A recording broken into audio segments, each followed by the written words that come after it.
and I didn't know what it was, so wieners. Wieners. I'll tell everybody we're having technical difficulties. I started a live broadcast. It should be working. There's the helicopter lure when you Google it. Wait, I think we're up. We're up. We're up. We're up. Oh my We're God! live. We're Just live. being Oh stupid. my God! Oh, here it goes. Yeah, there it goes. Turn your volume down on YouTube. We're up. We're up. Oh my God! You'll get an echo. Turn your volume down on YouTube. Volume is down. The volume is off. It's on mute. We got a pretty wide crowd viewing already. Yeah, we finally got it going, guys. Thanks for joining us and me eating. Got some mozzarella cheese sticks going on there. All right, so I'll take a little bit of the reins here, starting off, since I'm the Doomsday guy, I guess. We're all the Doomsday guys. So my name is Will Stewart. I'm the COO and Director of Product Development for Doomsday Tackle Company. We've got our TN3 and the DNT staff members here. We've got AJ Gore, which you guys have seen before and you know and love. We've got Cisco Guerrera here. He's out of Kansas City, newly joined to the staff, new to doing fishing and all that good stuff. Then we've got Matt Rhodes, also new to the staff, and then we've got Rodney Yak Savage. So that's what's going on here. How's everybody doing tonight, AJ? I'm gonna try to make it to where you guys can hear me. I've been a little under the weather since iCast, but best day I've been doing since iCast. So at least we're sharing it, doing a live chat. I was really hoping to be on the water today, but luckily Matt went and did enough fishing for everybody today. And Cisco, say hey. What's going on, everybody? How's everybody doing out there? Got to spend a little bit of time on the water today. It was pretty dang hot here in Kansas City, but managed to get a few little ones. So it's nice to be on here and saying hello to everyone. And then Matt, tell them how your day went today. Well, I worked. No, right after work I went fishing, guys, and I tried out the turtle for the first time ever. And I gotta say, I'm completely sold. I caught a couple nice 2-3 pounders, and then I changed to the Roku worm and caught a freaking huge bluegill. And then I made this chat a little later than it should be because I wanted to fish more, and I caught a 5.5 on that turtle, which was amazing. Everybody else around me wasn't catching anything. That's a good deal. Rodney, tell everybody who you are and what you do, man. Hey, how you doing, everybody? My name is Rodney Hicks, or Rodney Yak Savage Hicks. I'm a kayaking angler out here in Chicago, Illinois. I just do my thing from the kayak, fish a lot of tournaments. Today, I actually fished a tournament today in Mazonia, Illinois. Didn't go as well as I expected to go, but I was busting out the Doomsday Tackle, Roku worms all the way. Texas rigged weightless, and the bait just got a beautiful fall, man. It's so realistic. I think it's like no other. And that was my day today. I almost had heat stroke, but hey, what's better than being on the water, right? Well, That's it. I wish I had time to fish more.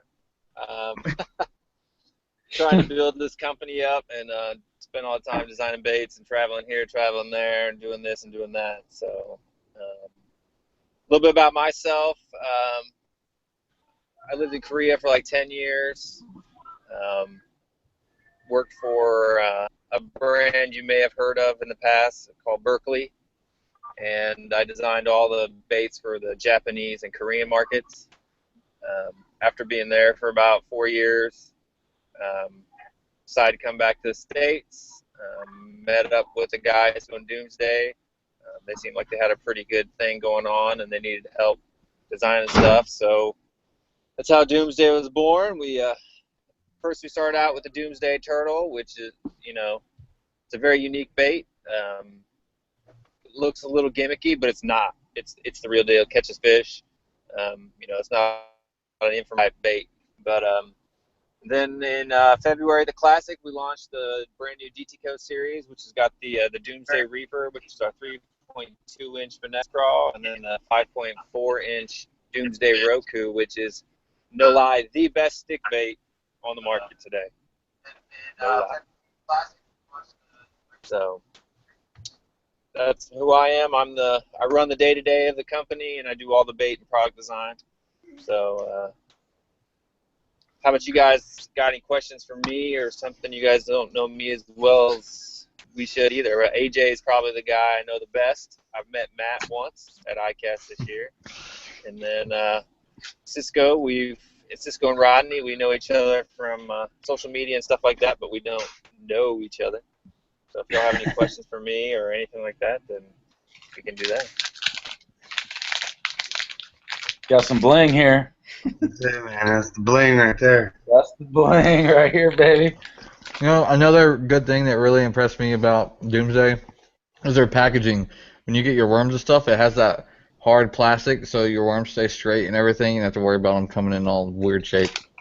Nobody else has the plastic, the packaging that Doomsday has. That's one thing that Will set out to do is create a really attractive. I mean, let's face it. You know, when you're standing there buying baits at a store or whatnot or ordering, I mean, you want to be impressed regardless from the get-go. You know, impression is everything, and Will spared no expense on that. I mean, you look at the packaging; it's gorgeous, it's stellar, catches your eye, and you know then when you be able to actually open that package and pull it out, and it's not just this wadded up bunch of baits all stuck together. It's organized. You can pull them out individually and keep them. You can actually see how much you have in there. It's the little details like that, not to mention that goes in. I mean, if he spent that much time in the design of the package, how much time did he spend in the design of the lure? I mean, that just goes to show, you know, the detail that Will's after with these baits. I spent a lot more time on the package than I did the baits. I got impressed by a lot of ways. There's another, you know, a bait you can fish all year long, but in the dog days of summer, it's always really hard to catch fish. They're all stubborn. Well, today is one of those days, and I still caught fish on that turtle all day long. It was nice. Yeah, I mean, the turtle really is. It's you know, kind of going into the turtle. I personally didn't design the turtle. That was the bait that the company had when I joined back last July. But it's a really good bait. I mean, it's probably one of the most versatile baits that I've ever used personally myself. I mean, even for the company, I mean, we have pictures up on our Instagram page of pike and redfish and snook and walleye. I mean, it catches every species of fish that you can imagine.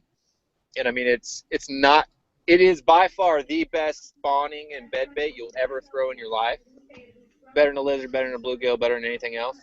But it's not just that. It works all year round. Just, you know, flipping it on a Texas rig or bringing it across the top or do whatever. I mean, you know, Chad Hoover from Kayak Fishing TV. I mean, he's been fishing the turtle since the very first prototypes back in 2011. So, I mean, it's got legs.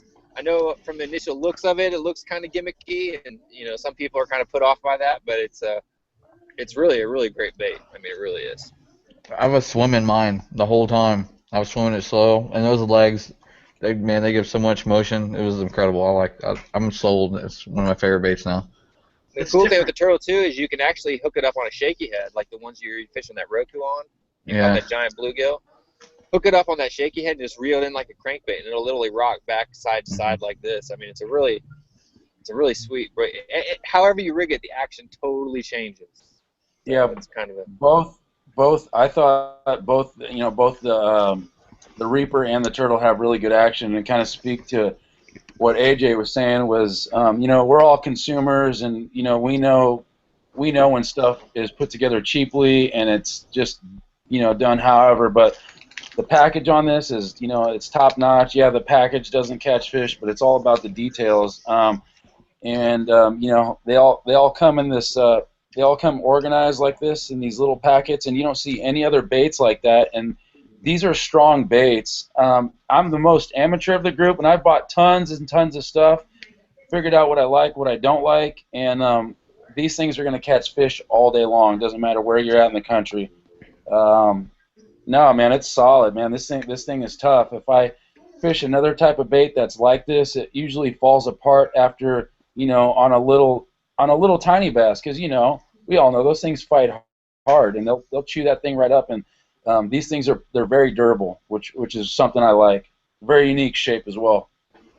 There's actually, you're talking about the Doomsday Roku. I got a pack here too. I can't prepare. We'll talk about the Roku a little bit. And when I say it's the best stick bait on the market, people are like, oh yeah, you got Senkos, you got other stuff. Okay, well, Senko is a really good bait, and one thing that really makes the Senko as good as it is the amount of salt that it has. So it has a really, really high salt content. Well, the problem is that they use a larger granule of salt in their plastics, and so they have to. Hold on, I got a train coming by here. I can't hear that train going by. I can't hear the train, but you can sure see Matt taking over the screen with that pizza. So, I had to mute myself. in your other brands of soft plastic stick baits, they use a larger granule of salt. Well, thinking about it on the scientific side of things, the more room that piece of salt takes up inside the plastic, the less plastic there is to bond the bait together. Well, I developed a special kind of salt that is super, super, super fine. It's almost like flour, right? So, I mean, you pull on the base and you can feel how fine that salt is. It's really finer than any type of salt you'll ever find. I mean, it's almost like that orange movie butter popcorn salt that you get at the theater, you know what I'm talking about? That's super, super, super fine. That's the kind of salt that we use. Yeah, that's the kind of salt that we use in these things, and what that allows me to do is put about 2 times as much salt without losing the structural integrity of the bait. I mean, if you were to take a G-branded other stick bait and yank on it like this, I mean, you pull it right apart. So, I mean, it's a really durable, bait. So that's one thing that makes it a little bit more, thinking deeper into the plastic and stuff like that. So those are the keys. And the reason why we put them in the tray is for 2 reasons. One of them is so that the baits stay ready to fish right out of the package. So, there is one other company in the industry that does do some traying on their baits, and that's the Rage line of baits, the Rage tail baits. But their bait quantity is a lot lower, right? So you're talking 4 or 5 pieces per bag at even probably a higher price point than what Doomsday runs at. And but that's coming from Japan. So in the Japan market, all the baits from all the companies are all stuck in plastic trays like that because the customers demand a higher level of quality. You won't pull a Doomsday bait out of the bag and see all kinds of little jagged edges of extra plastic from the mold.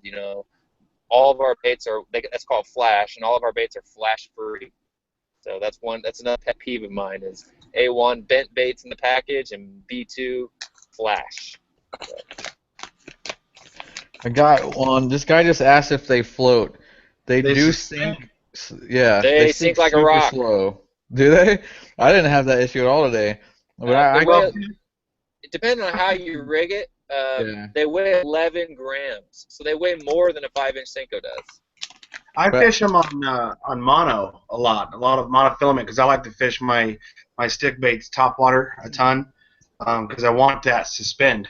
So mono will float more. So of course when you give your action, your twitches, it's going to hold, suspend, but yet it's still going to fall. And if you notice, a lot of your hookups are going to be on that fall.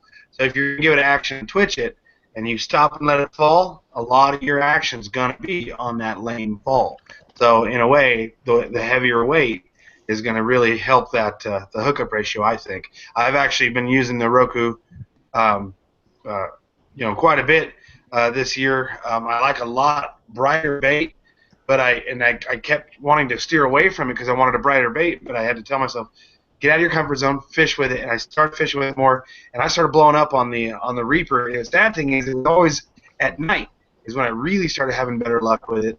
And I think I could have done more luck with it if I just fished it, solid all day long. But that's one thing you have to get out of your comfort zone. It's a new bait, and I've been playing with it in a lot of different ways, and it actually fishes different. Like Will says, it fishes a multiple of ways. So you almost have to dial into, okay, I can do this with it, I can do this with it, and you're almost your own worst enemy because you don't look at your opportunities with it. And I started figuring it out, and that's when I started having more hookup ratios. But I just got to get on the water, man. I haven't been out lately. But the last couple times I went, I've fished with nothing but the Doomsday tackle stuff and had pretty good success. That might be the key though, because I used high mono and it didn't float. It didn't sink straight to the bottom. I put it on a shaky head, it did fine, and then I did it weightless, and because I put my rod tip high and let it swim on the top of the water, and I get a lot of blow ups that way. Oh, you talking about the turtle there? No, I'm talking about the Roku. Oh, really? Yeah. Yeah. With monofilament, it obviously the mono itself it floats, so that's gonna obviously slow the fall of the bait.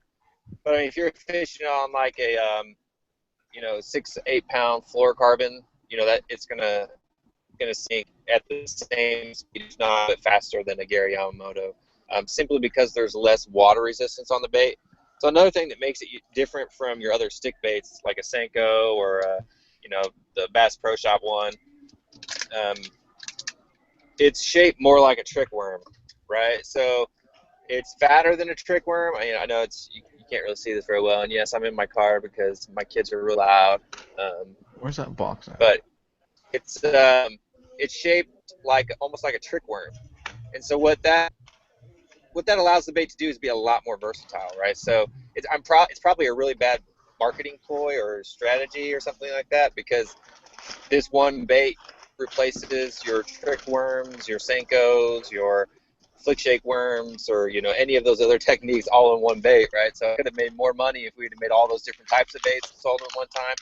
But every time I design a bait, I always try to see, okay, how can I make it more versatile? How can we add something or take away something that allows somebody to fish it in a different way? You know what I mean? So I mean, it's shaped like a trick worm, but it's a little bit fatter than a trick worm, but it's skinnier than a Senko. And it has 6 sides. And what those sides does, you can kind of see here in the car, is it really reflects the light. I mean, you can see that bait shimmer as I kind of twirl and twist it. And so it just gives it a little bit unique. Because it's thinner, it has a little bit wider kick than a Senko does from side to side. But yet, the really cool thing about it is you can use it on a shake head. I mean, most of the time you shake your head to Senko, right? You don't do that. You grab some other type of worm. And what the bait really excels at, and what I really designed it for, was NACO rigging. And that's where you stick a nail weight in the end here, and then you stick instead of a horizontal wacky, you do it a vertical wacky. And you pull that hook through there, and then you kind of fish it like a shaky head on the bottom. And that's really what the worm really. AJ's getting attacked by his dog. Sorry. My bulldog wants to say hello. So. No, this thing's awesome. Kind of speak a little bit more to what Will was saying. I fished it a few different ways. Fished it on a shaky head. Fished it weightless on a Carolina rig, Texas rig, and I don't use monofilament anymore. When I first started, I was using mono, and now I use the fluorocarbon. But I just have to make up for what mono doesn't have in the other type of line. So. But no, man, it has great action in the water, and I can say without a doubt this thing will catch fish all day long. It's a sweet bait for sure. It's becoming really popular. I mean, people are saying that it's outfishing other famous brands of stick baits, and they start with a company from J and G and 2 to 1 and stuff like that. It's a bold statement. I'm ready to back it up if anybody wants to, test them in the pool or water, or fishing, do a fishing challenge with, get one of my guys and some guy from another YouTube channel who doesn't fish Doomsday stuff and do a Roku versus Senko challenge or something like that. You should send it back to Lunkers. He does that all the time. I messaged on his channel. If he wants to test him, I got him for him. You know what I like about kind of what AJ was saying a little bit earlier, as far as like fishing something new and not, you're not used to it and you're kind of uncomfortable and it gets you out of your comfort zone. But once you learn to fish it and you force yourself to fish it, you start finding that you catch fish. And I have never been used to something quite this small, but the Reaper right here, man, these claws have action like I've never seen on a craw. I mean, I don't know what anybody else has to say about that, but I see, a lot of water displacement, a lot of water movement, and also the way the light deflects off the appendages here on excuse me, on the claws is something really unique, and it catches fish's eyes. Like I haven't, like the last week or two, just because of the weather, I haven't caught a lot of big fish, but I have caught fish out of the weeds, and I think in situations where they otherwise wouldn't have been. And these little claws here just kind of grabs their eyes and makes them do something different, you know. See, that's one thing that, like you said, you haven't caught a lot of big fish. Hold on. Sorry. You haven't caught a lot of big fish, but, I mean, if you're in a tournament, of course, that's what you're after, is big fish. But that's one thing that, at least with the Doomsday stuff, it's different. It's not pressured. It's different than what a lot of other guys are throwing. The sizes are different. The shapes are different. The actions are, different. So you're getting a whole different type of action out of them, and you're catching more fish. And for me, I was doing tournaments for a while, but when you want to just get back to it and just have fun, like Matt and everybody else, Matt, he's not really out there doing tournaments, but the guy's out there all the time. As soon as he gets off work in Florida, he's hitting the water and he's catching fish, from bluegill, big bass, to reds. For me, I just want to catch fish, and it's fun. And I got put in that pro fishing challenge where you've got to post a bunch of pictures of the different fish you catch, and of course, everybody's posting their big fish. Me, I'm going to post all my bluegills, man, and the fish I didn't want to catch. But it's still fun. It's a blast, I posted a small one today. When you're catching bluegills and you're catching catfish and you're out there trying to catch bass, doesn't that tell you something about the bait you're using? Yeah, I mean that's a key for me, especially catfish. If you catch a catfish on a bass bait, on a regular rubber worm, then that means it was moving lifelike. I mean, because catfish aren't like bass, really. They don't really go with reaction strikes. You know what I'm saying? Catfish approach something up slowly, and if it's moving in a way that they think that it's an actual prey, that's when they attack. They're a little bit more, I guess you could say, reluctant feeders. Whereas bass, something flies by their face, they're going to turn around and jump at it like a cat. Yeah, we all like the reaction bite, so. It's also. They go after it.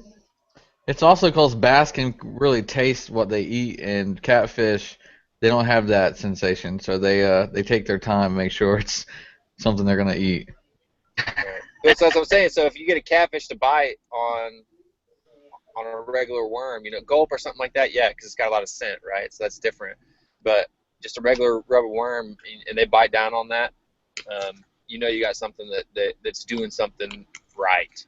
Right. And so, especially for bluegill, whenever I get bluegill nipping at my bait, it's really annoying, and it ticks me off, especially when they pull the pinchers off of stuff and all the time. But that means that it's moving in the right way, and that it's looking natural to the point where the bluegill is wanting to attack it, right? So especially if it's bigger. I've had bluegill tear up the turtle, and the bluegill, they just want it as much as they can, and they can't. And that's a wide bait though, and they struggle getting that in their mouth, but.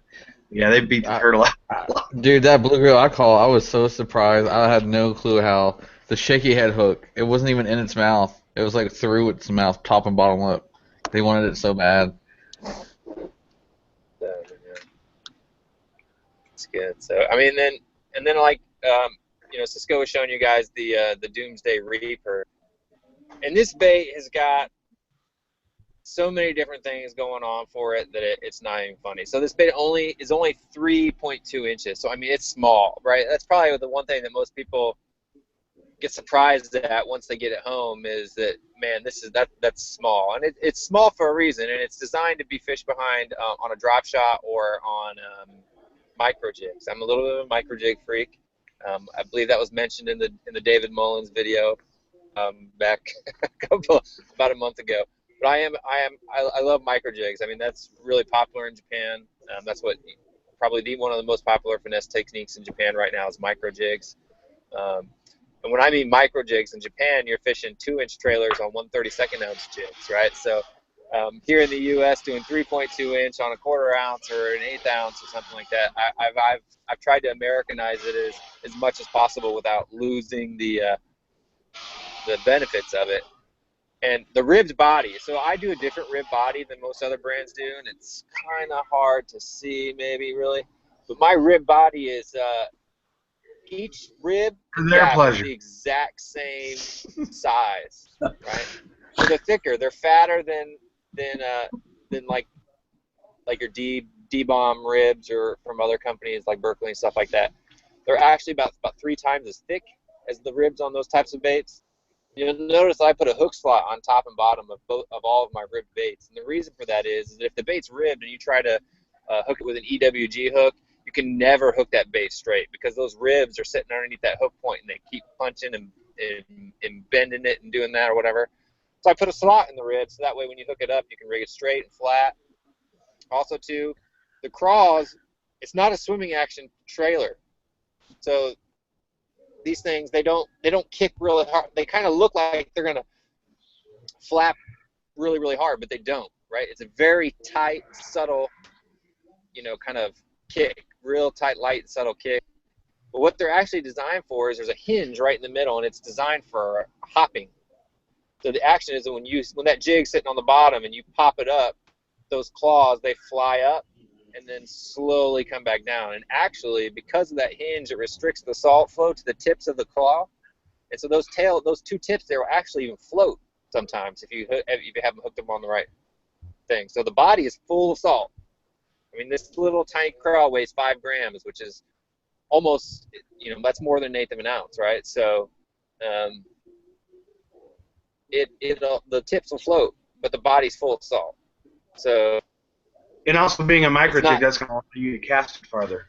And you're talking about not swimming it? Well, what's funny is I put it on the back of a chatterbait today, and I was getting tons of bites and stuff on it. Dude, I put them on my chatters and my spinners, man. As long as it already has that vibration, so it makes those vibrate even more. I think we have one question. Are there any tackle stores in North Carolina that carry these? I believe so. I'm not 100% sure. Obviously, we sell a lot of our products through distributors, so we're in a lot of stores that I don't even know that we are. But I have heard on our social media people who have picked them up at stores in the Virginia, North Carolina, West Virginia, Eastern Kentucky, Eastern Tennessee side. So if you don't have one in North Carolina, they are available at tackledirect.com or also doomsdaytackle.com. So. Joe also asked, where is Doomsday at in North Carolina? So I think it's the same thing. I think he said, where is Doomsday at in North Carolina, and any tackle stores in North Carolina carry these. That's Joe Reynolds. I thought he meant like, where are you from? We're not based out of North Carolina. We're actually based out of Nashville, Tennessee right now. Out of Will's house. Out of his Ford. The big old truck. Yeah. Well, Joe, if you really want, Joe says that he hasn't seen them in North Carolina anywhere that he's tried. Go in and tell them. Say, hey, you got the Doomsday stuff?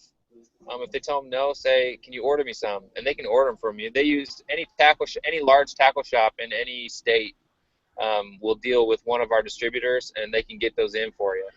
So if you can help us out, Joe, help us get into your local store by going to your local and say, hey, man, I want the Doomsday Reaper, I want the Doomsday Rope, I want the Doomsday Turtle. And just tell them to contact Pittman Creek. They know who Pittman Creek is. Or just go to doomsdaytackleco.com and use Matt 10% off. Matt throwing it in. All of our guys got codes. What was cool about this today is there's a little place I go to, and it's normally in this type of weather it's really tough to get a bite, as it is everywhere, but this little guy brought him out, man, and so this is where it's at right here. It's something else I would have thrown out there. I don't know that I could have gotten something, but this guy made about 3 or 4 bites. And AJ's right. It doesn't matter, big fish, small fish. The point is that you're catching fish, and that's what we all want. Yeah, that's the biggest fish I ever caught in my life. My PB, which is out of Missouri, which is about a 7.5 pound bass. That's big for Missouri, especially St. Louis area. Was on a bait smaller than this, and on a 1/8 ounce jig. So micro jig fishing to me is my limit bait. You'll catch more fish on a micro jig than you ever will on a Senko or a stick bait or even the Roku. Well, the perfect thing for it is too is when if you are tournament fishing, is you're not always going to be slamming them. You have to slow it down and figure it out, especially if water temperatures get colder or whatnot. And sometimes you have to. They don't want the big baits that everybody's throwing. I mean, that seems like the biggest popular thing right now is everybody's going bigger, they're going home. And that's not always working. In the smaller baits, you start to shrink it down, slow it down, focus. And that's where that Reaper is going to come in handy. It's also, dude, to me, that's a smallie killer right there. Smallmouth bass, that's lunch. That's what that is. Yeah, as soon as I go back up to Iowa, fish Okoboji, I'm definitely going to take this thing with me. Oh, I know it works up there, especially in the canals up there. Oh yeah, man. Money. Okoboji, when I go here pretty soon, it's coming for you, smallies. Just come to Florida and catch some giants on those little I want to baits. go back. Here we go. There we go. Now they're talking about small fish. They're going to make fun of me here in a minute. Go ahead, get it out of your system. Small Get fish out. to me is 4 pounds. Well, I got a rule that I don't take pictures of anything smaller than 18 inches. So. That's not why you're. Never mind. I was going to say, Will's never taken a picture of himself. Never mind. All right. Anyways, now I don't care. I'm a comedian, man. So I laugh at myself. If I catch anything, I'm taking a picture of it. You know what I mean? Like, check this out. That's what's up. I'm like, I caught a fish. Yep. Woo, look at it. Look at it. He like snags like a minnow, and he's like, look at this giant. Now, if it's super small, like I'll this. catch it. I'll take a picture of it just because it's funny. I take my pictures like this, holding it. It looks bigger. They're like, dude, that's huge. My biggest problem is I got big freaking hands. So no matter what I catch, you can tell, well, it's not that big. You know, they're like, Jesus, look at the size. It just makes it look small. Little dude with big hands. Yep, that's it, man. Hands make everything look small. Palm a basketball. All right, let it go. Joe Reynolds. You got any more Reynolds questions says- over there? Joe Reynolds says he's the type of fisherman that likes to look at and hold before he buys and make sure the color is what you use and need. Hey, dude, I understand. And that's what I'm saying. Just tell your shop that you want those products. You want to try them out, and they'll buy them. They'll get them in. I mean, it doesn't cost them a whole lot of money to get a couple bags in there, right? So. I tell you what, Joe, I took a little video. We laid them all out yesterday, and I put them on Instagram for you. But they have awesome colors, so I'll put that little clip up on Instagram later. The colors are epic, man, and that's one thing that I can't wait for too. Will's probably gonna get mad at me for even saying it, but the new baits that are coming out. We want to talk about those? Are those off the table, Will? No, we can talk about those. We should talk about one. You got I some can new talk colors. about them all. I mean, videos have been out on. I mean, they were showed at ICAST to some people, and I mean, Tackle Direct has already got videos out on them and stuff like that. So I mean, Is that frog they're public hollow knowledge. body? No, it's solid, man. Yeah. It's solid. So it's gonna sink, or is it gonna No, float? it floats. Okay. That's a whole. That's about a 20-minute conversation right there, man. So, but we can get into it. But just one guy noticed it. I noticed Top Notch Fishing says that he's got some color. That our color is a little different than most baits.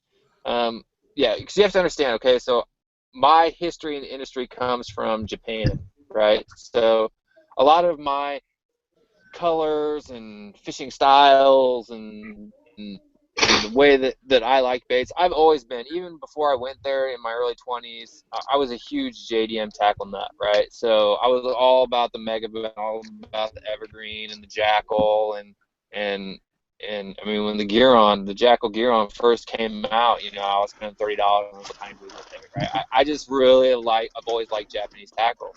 And then to go there and actually design against those guys, where my everyday competition was evergreen, megabass, OSP, Norris, all these really high-end brands here in the U.S. Well, that was my everyday competition. So I had to design baits that sold on a daily basis in Japan. So I learned a lot about what the consumer there expects, and and the types of fishing that they need, and how they're doing their packages, and the attention to detail.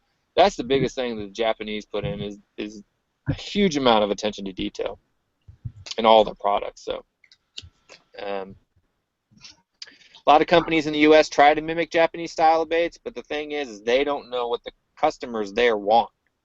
They don't know why Japanese people put them in a tray. They don't know why. I mean, that's because in Japan, if you buy a bait and it has a crooked tail, they'll return it. I mean, that's how picky the consumers are. You know, they don't let it sit on their boat or put it in hot water. They return them. So, I mean, there's a lot of steps that manufacturers have to take in order to meet the quality standards of the consumer. But in the new baits, talking about the new baits, we've got 3 new baits coming out soon. And actually, it's 5 new baits coming out. But 2 of those, 5 new baits are coming out. Boom. But 2 of those will be exclusives at a very large retail store. Let's put it that way. That's all I'm going to say about that. But the 3, so this first one here, we call this the Fat Man, right? Named after me. Yeah. This is the Doomsday Fat Man, and you see that even to get it in frame, I've got to like raise it up and down. So this is a 4.5-inch flipping bait.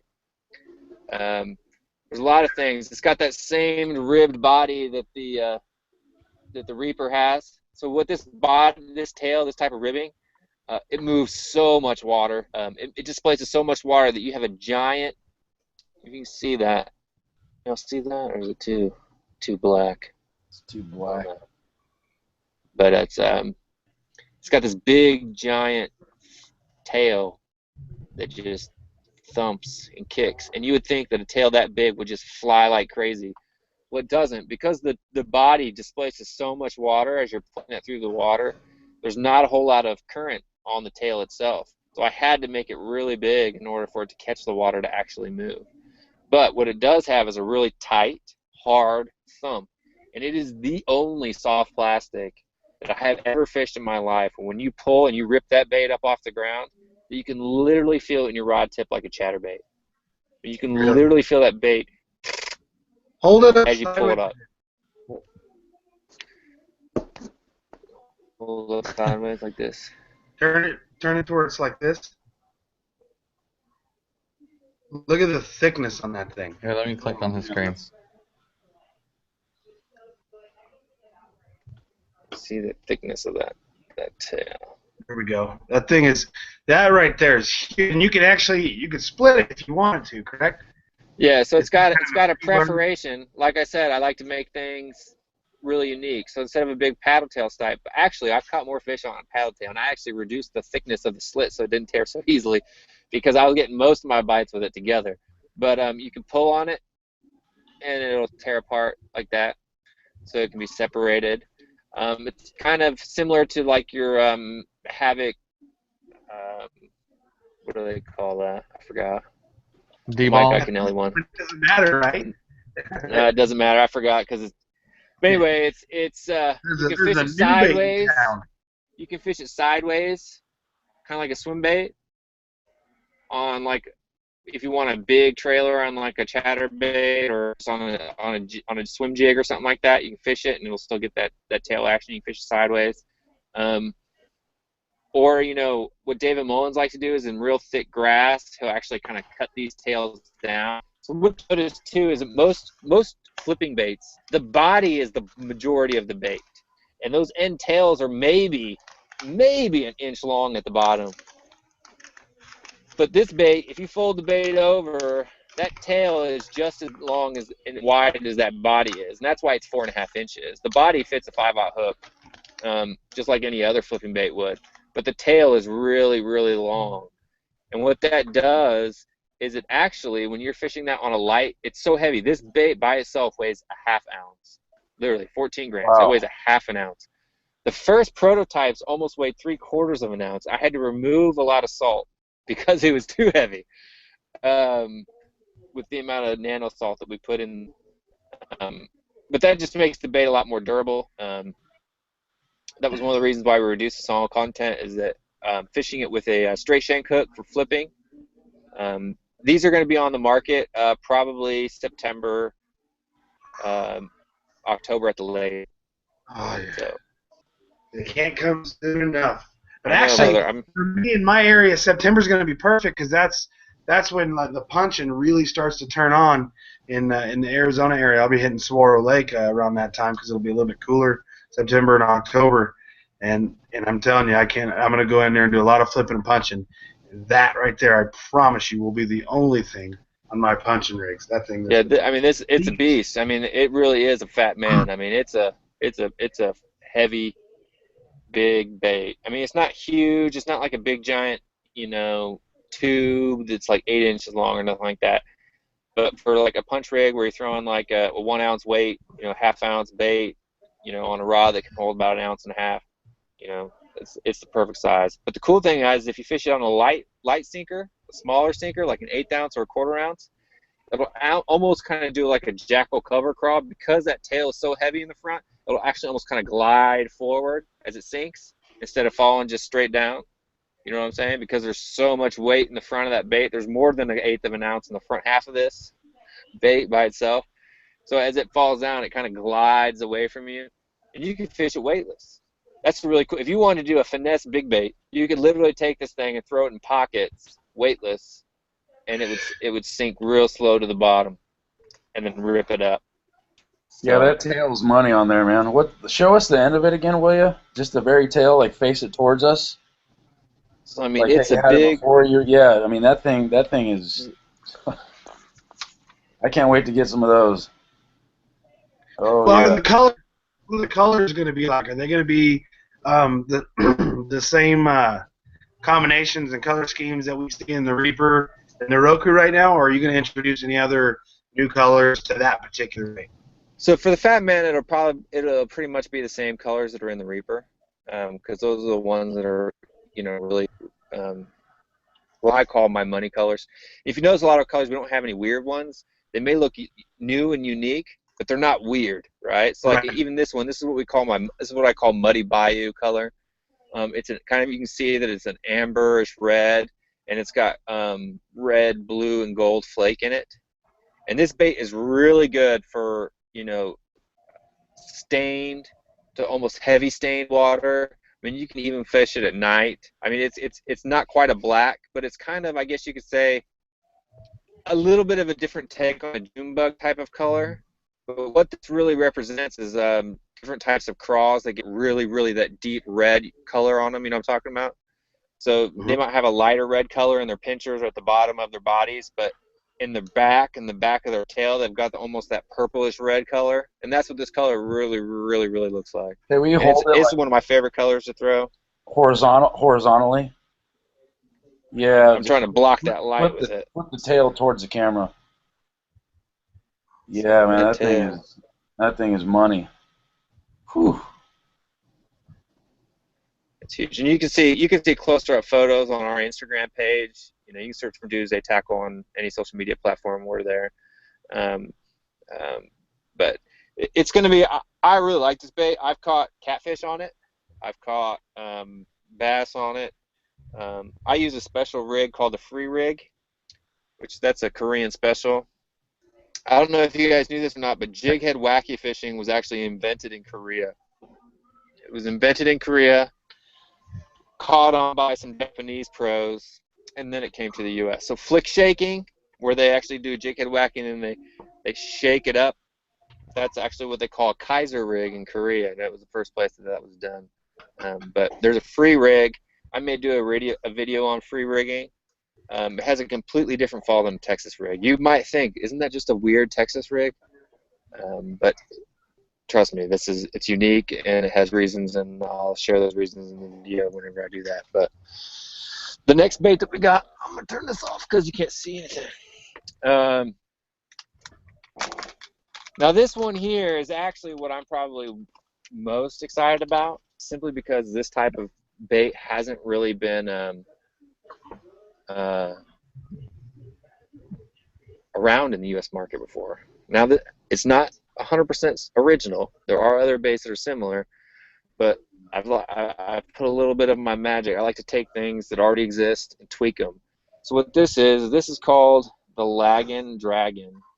Yeehaw! This bait, hard to see, but it is kind of like, if you can think a Senko, a Fluke, and a Sluggo had a baby. I don't know how they'd all three have a baby, but if they did, that would be it. This would be what that baby is, right? That thing is. This bait weighs about 12 grams, which is a little less than half an ounce. And it's full of salt, just like the Roku is.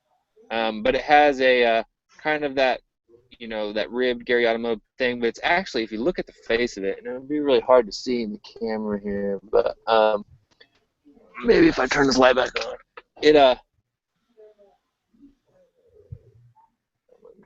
think you were doing better without the light. it's because it shines in the background, but there you go. You can kind of see it. It almost looks like a teddy bear. It's kind of funny, but you kind of see it. It almost looks like a teddy bear. It's got 2 ears and then a face around the face. So the way that it's shaped is you can almost fish it upside down, and you can fish it that way too, and it'll have a different action. So when that flat side falls down, it's going to want to rock side to side, so you get a lot wider kickback. But this bait is really good on, you can fish it on a shaky head. You can fish it weightless Texas. You would just sink it, just throw it out there and let it fall down, and as it falls, you know, that back tail is just going to sit there and shimmy and shake. There's what's funny.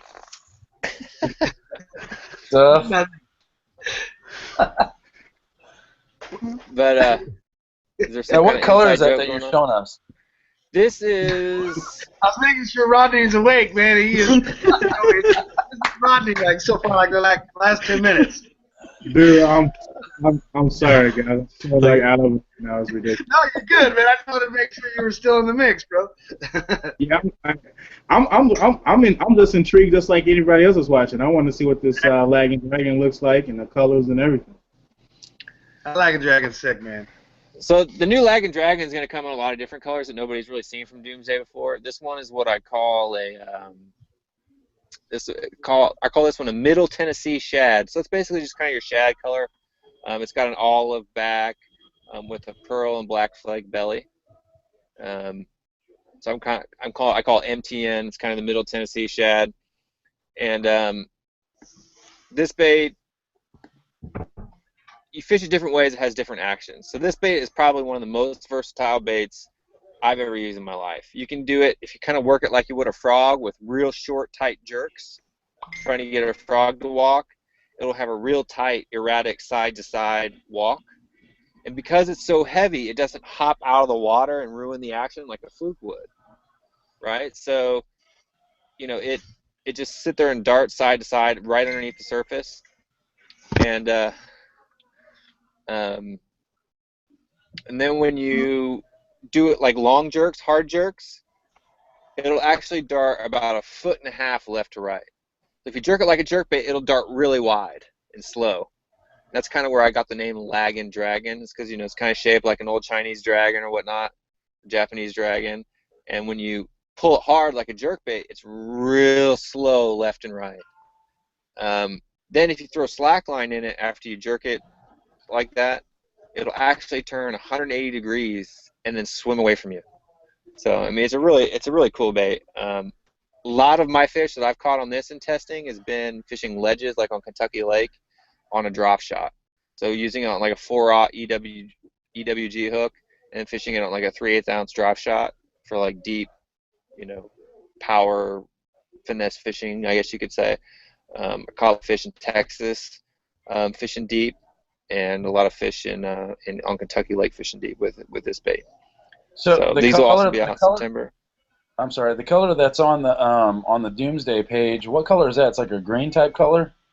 Yeah, that's what I call, it's kind of a watermelon pearl color.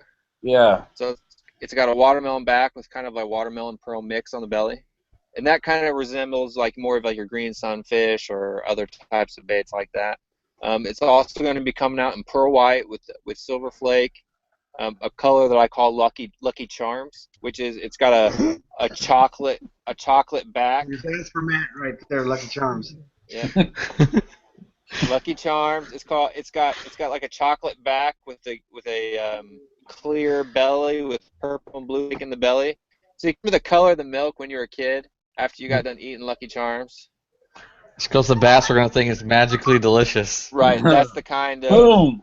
That's the kind of color the bait reminded me of. So that's why it's called Lucky Charms. And, Then we're gonna have some other ones like a Tennessee shad, like just a regular with like a brown back with a white belly. Your dirty gill, which is my favorite color. I think every shape I'll ever do will come in dirty gill because that's just my not dirty Top- Hey, girl. wait a minute. Top You Notch said you asked if there's any scent in these baits. Well, you just opened a can of worms there, Top Notch. It depends on what you mean by scent. Human scent? No. Fish Whoa. scent? Yes. Will, what are you doing with these baits here? Well, humans smell things through their nose, right? So you smell stuff through chemicals traveling through the air, hitting the hair follicles in your nose, causing you reaching receptacles up in your sinuses, and that's how you smell. Fish smell in a different way. They have what they call nories, which is their nasal cavities, the little holes on the side of their face. But they also smell through their tongue. And so when certain chemicals hit those chemical receptors in their nose and in their mouth, that's how the fish taste. Because there is so much salt in this bait, it's almost like an attractant. I mean, they bleed salt. I mean, people who have felt the Roku, and you pull it through your fingers and you feel how much salt comes off of your hands. That salt is also being released in the water and the trail. Salt, fish smell just certain things. They electrolytes, amino acids, and proteins. So that's how fish smell. Is they sense proteins, which is amino acids, same thing, and electrolytes on the receptors of the nories, and that's how the fish taste. So salt is an electrolyte. So yes, there is a scent in them. No, not like you would normally have. They don't smell like garlic or anything like that. Which I always taste my lures. I just tasted one. I've done that in a few videos. I mean, They you taste gotta bite the heads salty. off when they get worn. Someone always bites the head off, so you're gonna taste your lure. They're salty. They are salty. You taste them, they get salty. Salty. It's And like it's salt impregnated too. It's not like some of the cheap companies do where they just sprinkle the salt on the outside. That doesn't do anything, right? This is all impregnated in the bait. Anyway, Right? you don't need salt in your margarita. You can just lick one of your lures. Exactly. Dude, for real, right? Right. You can do a redneck margarita with one of these as being the salt thing, right? You lick the bait and then take the. I haven't seen Chad's video yet. Then the one that's going to blow people's minds here Yes, Man. the one I want. is the D-Hop. D-Hop 75. D-Hop 75. You guys can get better pictures of that on our Facebook page too. I'm bringing the phone down here because there's more light, so it's easier for y'all to see. But so the D-Hop 75 is a Yeah, that looks good. soft frog. So this is made from a material that I invented called Durafoam. And what Durafoam is it's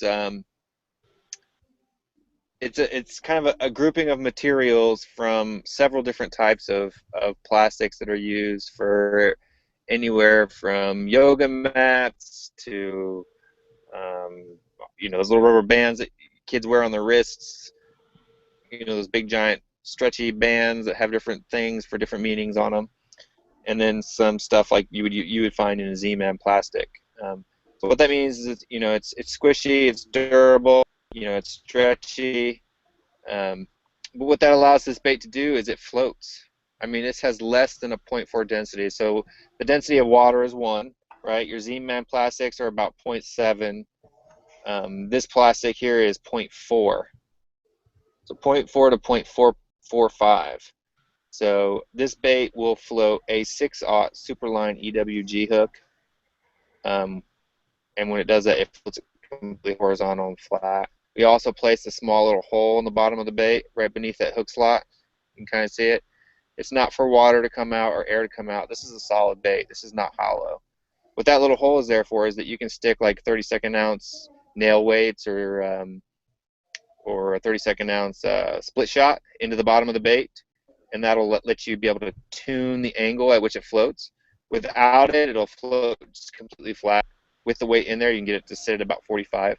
Having it sit at 45 helps the bait to walk better. When it's flat, you kind of it just kind of hops along.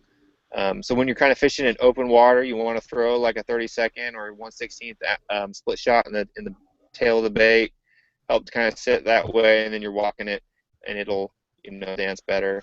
Also, too, it has 2 pairs of legs. Believe it or not, frogs do have arms.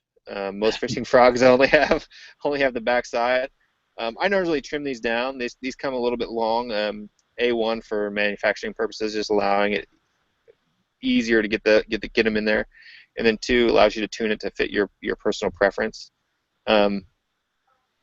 They are painted. That paint is durable. It will not rub off easily. I mean, if you really wanted to scrape it off, you could, but doesn't easily. And then in the eye, you may not be able to see it, but it's got the Doomsday logo right there in the eye. Little gas mask guy, he's in there in the eye. I saw that. That's awesome. So these baits too, if you're having issues with it walking, you may want to pull out the front legs altogether. The legs are removable, so a lot of times you can even get those like lunker hunt frog legs if you have a bunch of those laying around or something like that, and you can stick those in the back.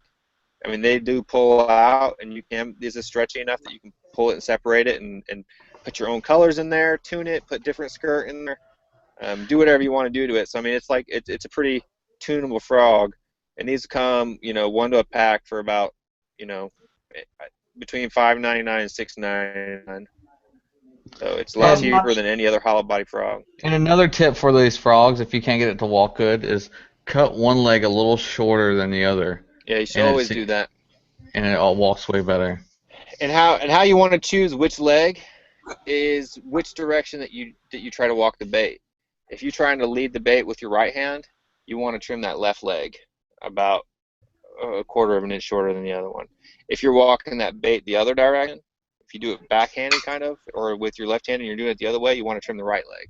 So if you're doing it, you want to do the opposite leg. What that causes it to do, if you'll notice when you jerk a topwater sometimes and it always goes one direction, that's because it's not getting enough slack line from that direction that you're pulling it.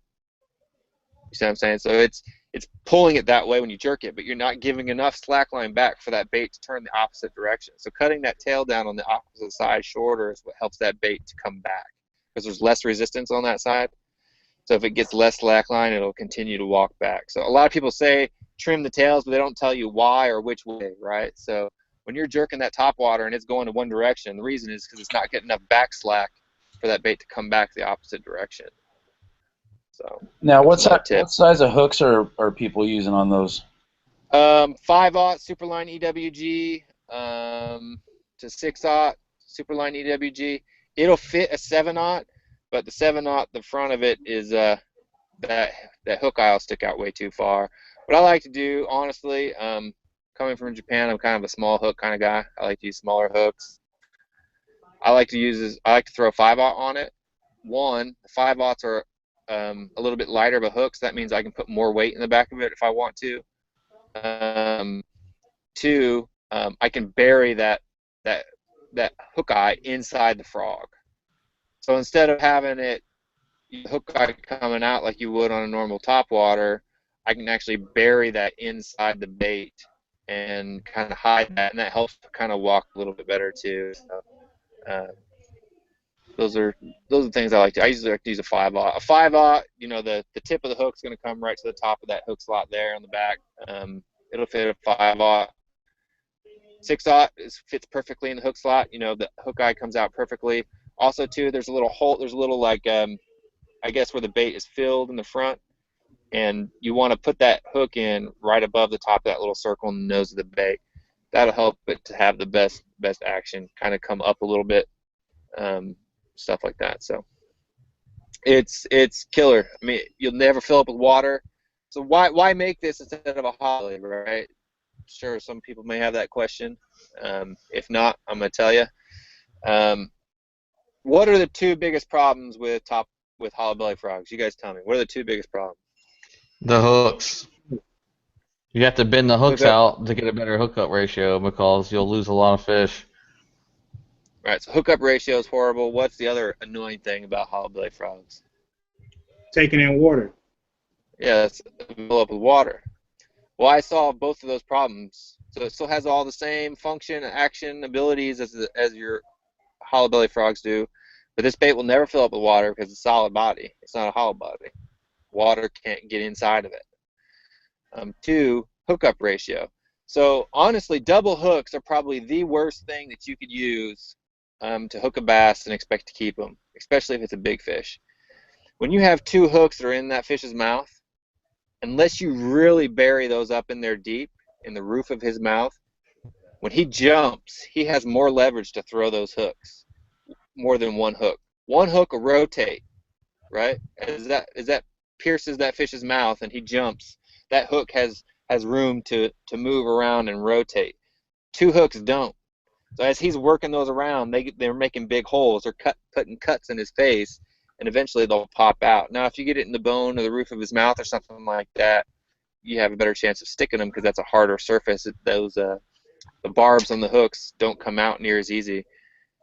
But the key to this bait is, because it's a soft body bait, like your worms or anything else, when you set that hook on a big 10-inch worm, what does it do? It runs up the line, right? So you set the hook on a big 10-inch worm, and that worm runs up the line. This frog does the same thing. You set that hook, that frog runs up the line. The only thing left is the hook. So he literally has no leverage whatsoever to throw that bait. So your hookup ratio is widely increased. 2, it's like a plastic. You know, when you set the hook, it bends down. You know, it's got a big giant hook slot in it to where you're only going through. I mean, I'm sticking half my finger into the bottom of that bait. I mean, there's only about quarter of an inch of plastic that the hook has to travel through. So I mean, your hookup ratio, that when that big 6-aught pops out, you're getting a lot wider gap than you would on any type of hollow belly frog. So that's the D-Hop 75. This material is going to revolutionize topwater fishing. We're going to do some inline buzz baits where you can actually buzz that across. It's going to have a plastic ABS prop in the front. You can buzz that on the top, stop it, and it'll actually sit there and float, and it doesn't look goofy. Like all these other floating buzz baits that are out there have these big giant ABS prop, whopper plopper type things on the back of the bait. This is just going to look like a normal inline buzz bait, but because of the material, it's the only material on the market that's that low density and still pliable and stretchy. AJ left. Yeah, I can't wait to put that thing on the water, man. It's gonna be awesome. So, We got any questions? We'll do, I guess, do like 6 more minutes unless you got another bait you want to talk about. It's getting a little late for us East Coast people. We do have the rod series coming out. The Doomsday 47. Do I? So we do have a new rod series coming out called the 47. You guys can check pictures of that on Instagram. It's going to be a killer rod series too. It's going to have, Toray Japanese carbon fiber blank with Fuji everything. Fuji reel seat, Fuji guides, Fuji Deluxe, plus a bunch of metal rings. Check it out. It's kind of like that classic. It's kind of that nostalgic rod where it looks like that rod your dad or your grandpa used to fish with, but it has all modern components. So, and it's not going to cost you $250 either. It's $139 for all Fuji components, and that's unheard of.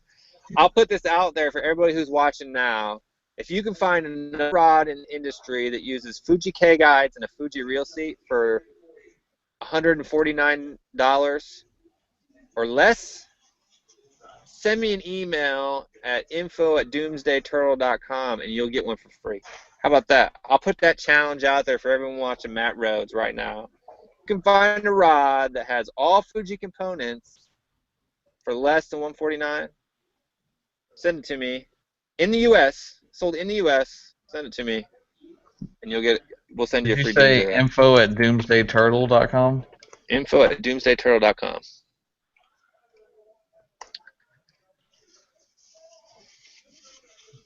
So, yeah, that's that. So if anybody else has any questions for me or anybody else got something they want to say? I just want to say thanks to all of my D&T and T3 staffers.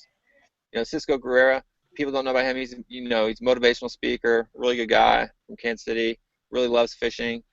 He's got a book. Read it. Yeah, go check out his book. Check out his Facebook page. Check him out on Instagram, CG Fit Pro. Do all kinds of stuff. He used to be a fighter too, an MMA fighter, and a fitness coach, and all kinds of cool stuff. So check him out. Follow him on Facebook. He's got a fishing page. What is that? What's your Facebook page for fishing, CJ? CG? It's CG Bass Life at CG Facebook. Bass Life. Yeah, CG Bass Life at Facebook.com, and just let everybody know out there, I was a fitness pro, author, and speaker for a very long time, and found bass fishing to be a very great thing for me. So I just want to encourage everybody out there, man. It's good, and this is exciting stuff to be a part of. We got good people out there, and so I'm really glad and happy and honored to be part of Doomsday and all that these guys got going on. You know, getting connected all over the place, and man, bringing people together. You know, man, we're bringing people together. We're bringing communities together, and showing people a new way of life, a different part of life. And it's good stuff. So I just want to say thank you to everyone, to AJ, to Matt, to Rod, to everybody out there, man. So all the DT Co staff, guys are great people, man. And all we want to do, man, is do our thing and inspire people from everywhere. Heck yeah, man. That's what's up. What did I miss? I'm sorry. We're about to do our exit speech. Oh, okay. I exited abruptly.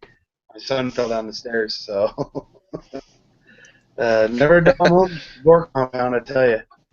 So We were talking about the rods. They'll probably see a whole stack of rods on Dave Mullins' boat. Yeah, I can't wait. I'm actually supposed to meet with him later this week to take him the samples to give to him. So he's gonna be fishing them on the Potomac River, the first tournament in August, the next Elite Series, and the last Elite Series event. And then next year he'll be fishing his own signature series that'll be coming out next spring. So That's gotta be exciting for him. yeah, big stuff coming for Doomsday. We're blowing up, but growing pains, but it's positive. Everything's positive, right? I mean, right now we're bigger than our britches right now, and it's stressful, but things are right where they're about ready to blow up, and then from that on it should be smooth sailing. Nice. Yeah, right. Nothing's ever smooth sailing, but at least then I'll be able to I'll be able to have more staff and bring in more people, and I can delegate. I mean, I've already done that, right? I mean, AJ, in the last 2 months we brought in John from J-Dub Fishing, Steven Slayton. They couldn't be here on the call tonight. We got Shane and Sydney and AJ who have been with us pretty much since day one. We brought on Cisco and Matt. So I mean, in the last 2 months we brought on Rodney. So that's 5 new guys in the last. Take your shoes off if you need help counting. Yeah. That tells you how many more staff positions you have open. I know. Hey, you're How many talking do I have? about staff. I did IT and networking for 3 years, so if you need some staff, I was joking. Yeah, man. Hopefully when we get bigger, y'all, hopefully I'll give you all a job, eventually. So, but no, I mean, it's going good. We got David Mullins, Elite Series Pro. I mean, you guys have seen him on Matt's channel before. Really cool guy, and I don't know how many people watched this tonight, but it was fun. I talked most of the time. That's a good time, for sure. There'll be more people to watch it after, too, when it uploads. Sure. Matt, what do you got to say? I mean, what are your first impressions being on Doomsday for like 3 days? Well, my first impressions on lures, when I get lures in my hands, it's like, who was it, Joe that talked about you have to have lures in your hands? I was impressed. But then when I went fishing with them today and outfished everybody that was fishing with me, I was even more impressed, and now I'm hooked on, especially the turtle. We had a few bites on the Reaper. I'm going to go out next and just fish nothing but that. But that turtle really impressed me today. Hooked. If you know how hooked I get on a lure when I like it, you guys know how much I used to talk about the top to a ton from Stanley. I get hooked on stuff. Now this frog's gonna beat that out, right? Or the new buzz frog in the future. Yeah, I lost audio, but I got it back. But it was good. AJ, what about you, man? Yeah, I'm gonna have to bounce here in a minute. My battery's about toast on my laptop. For me, man, Doomsday's awesome. I met you guys last year at ICAST. Got in with you guys, started fishing with the turtle, and then of course the Roku and the Reaper. We saw those at the Classic, and that's been March. I mean, they've only been around for a couple months, and already they've got a following like you wouldn't believe. And I love them already. The little bit that I have been able to use them. And with the Fat Man coming out, the Lagging Dragon, you guys are a bunch of frog guys. I'm out here in Arizona. Frog fishing is pretty decent out here, but it's not strong as, like, say, in your guys' neck of the woods. So for me, that Fat Man, that Lagging Dragon, and the Roku, those are going to be 3 baits that will always be tied on my deck, and I'll be using that the Reaper when I smallmouth fish and all my spinner baits, and I'm looking forward to a good year. I've pretty much got the heat's dragging out. It's going to start cooling off for me here pretty soon, and I'll be on the water a heck of a lot more. So hopefully you'll see a lot more videos coming from me and a lot more push to show you guys just how awesome Doomsday Tackle is for me in my neck of the woods out here in the desert where we have like 1 or 2 ponds that only when it rains and the fish come out of the rocks. No, there is some fish in Arizona, so I'll try to catch 1 or 2 of them. So the last thing for me, I just want to thank you guys again. Make sure you guys follow Doomsday on Instagram and Facebook and all that good stuff. So thanks to Matt and for hosting this tonight, and AJ and Cisco and Rodney, who got off and is trying to get back on apparently. But we love you, Rodney. Thank you. Rodney loves you're his the man. bait. Oh. Rodney's got some really good pictures. Follow everybody on Instagram. So we got Rodney Yak Savage. Just search for Yak Savage on YouTube and Instagram. Shane Coover, Magic Yacker. He's Mr. Magic. We actually named a color of the frog after him. The white magic frog is named after the Magic Yacker, just so you guys know. Nice. And then that's his color. And then we got Cisco all over Facebook, doing really cool things. And then we got Sydney Sewell, Big Sid. Or she's not big, but I mean she's big. Like she has Big on YouTube. 7,000 subscribers. One of the most subscribed female fishermen in all of YouTube, right? So, she loves the turtle. She's a turtle maniac. Some of the first baits that we have are a little bit too small for Florida, apparently. But the Fat Man, she's going to be all over that one too, and the Lagging Dragon. So that sounded bad. I'm going to stop talking now. So. Big Sid and the Fat Man. Big Sid all over the Fat Man. That's going to get back to me right now. But AJ sending that message in there, huh? But all right, guys, thanks a lot. I'm sure we'll do this again. It was fun. Thanks, Matt, for hosting. Thanks, Matt. You're welcome. I'm going to put all the links in the description of all the channels for Doomsday, so after this gets loaded up, just go back to it and you'll see it. And peace. Take it easy, guys. See you guys later. Have a good night. Peace out.